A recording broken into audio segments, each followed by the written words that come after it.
Nervis del directe. Bé, jo no veig a ningú, però m'imagino que esteu tots per ahí. Gràcies per vindre, bona vesprà. I volia més que res dir-vos que, com ja sabeu, anem a fer la cloenda de l'Escola Municipal de Dansa Tradicional.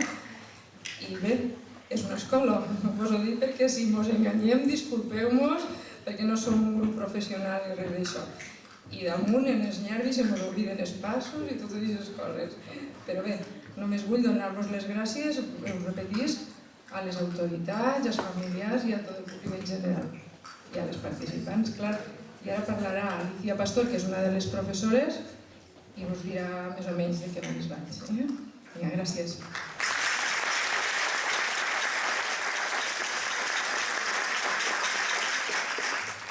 Bé, bona vesprada. Començarem les actuacions amb la participació de la colla dolçainers, les Goles d'Almassora, que ens farà en una peça al Camp dels Maulers de Vicent Torrent i Ximo Cafarena. Després pujarà el primer grup de dansa, que són el grupet d'iniciació, que ens ballaran 4 balls: el fandango d'Aiora, l'arenilla de Borriana, el tio Pep, que tocarà la colla dolçainers. El tio Pep és una de les últimes peces que hem recuperat, que se ballava a Almassora dins del Ball Pla, i farà Missa Trosset, el tio Pep. I després les valencianes del bar. Per tant, anem a rebre un fort aplaudiment a la colla de dolçainers, les Goles d'Almassora.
La peça que van a tocar és Xavier Coixo de la Xafigà en els arranjaments de Xavier Richard.